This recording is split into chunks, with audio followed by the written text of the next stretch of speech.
আমি রান্না বসিয়েছি আর এদিকে ছড়াগুলো কেটে নিয়েছি যাতে ভালো করে সেদ্ধ হয়। তো ছড়াগুলি এত ভালো পরিমাণে সেদ্ধ হয়েছিল কেটে নেওয়ার জন্য যে দেখো এক হাতেই ছড়াগুলিকে মানে ছুলানো যাচ্ছে আর কি, এক হাতেই উঠে যাচ্ছে খোসাগুলো। তো দেখতেই পাচ্ছ মাছের মাথা ফ্রিজ থেকে বের করে নিয়ে এসেছি। তো আজকে রান্না হবে ছড়া দিয়ে মাছের মাথা দিয়ে ঝোল।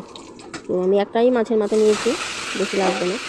তো আসলে ছড়ার তরকারি রান্না করার প্ল্যান ছিল না, ছিল টক রান্না করবো। তো আমি সব কিছু মানে চালটা কেটে নিয়েছি, কিন্তু কথা হলো গিয়ে আমি চালটা না মনের ভুলে কেটে নেওয়া চালটাগুলো আমি মনের ভুলে এই চালটার যে খোসাগুলি ছিল সেগুলির সাথে নিয়ে ফেলে দিয়েছি। তো তারপর আর কি করবো, তো হাজব্যান্ডকে জিজ্ঞেস করলাম, বললাম আর কি এখন কী করবো, আমি তো চালটা করে ফেলে দিয়েছি। তো বললো তাহলে ছড়া দিয়ে মাছের মাথা দিয়ে জোল করে ফেলো। তো তাই করলাম আর কি, ছড়া দিয়ে মাছের মাথা দিয়ে জোল করে ফেললাম।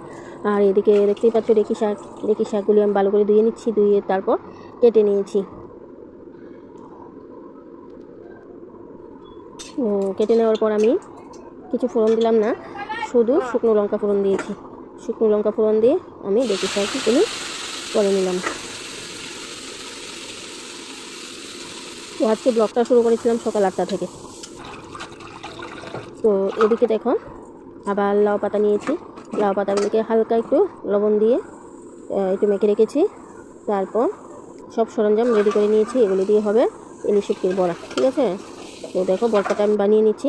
বড়াটা বানিয়ে নেওয়ার পর তারপর একটু মানে বেসন না, এটা ময়দা, আমি একটু ময়দার গুঁড়ো নিয়ে এটাকে মানে বেসনের মতো করে বড়াগুলির সাথে আটকে তারপর ভেজে নিচ্ছি, যাতে বড়াগুলো ভেঙে না যায়।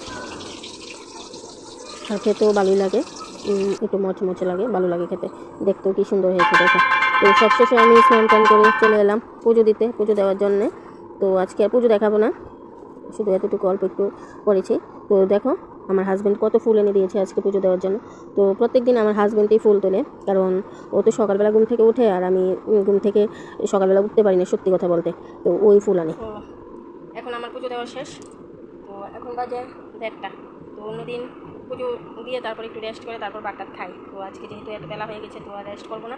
তো পুজো দেওয়া যেহেতু শেষ, এখন ভাত খেয়ে নেবো, ভাত খেয়ে তারপর রেস্ট করবো। তো দেখো আমি আজকে কী রান্না করলাম। এই দেখো ইলিশ শুটকির বড়া, এটা হলো ঢেঁকি শাক, আর এটা হলো ছড়া দিয়ে মাছের মাথা দিয়ে একটা ঝোল, আর এটা হলো গিয়ে বিষ কচু। মানে আমি তো বিষ কচু করিনি, তো আমার মামি শাশুড়ি দিয়ে গেছে আর কি, আজকে যেহেতু খেতে হয় তাই খাচ্ছি। তো এতটুকুই আমার ব্লগ ছিল আজকে। যদি ভালো লাগে অবশ্যই লাইক কমেন্ট করো।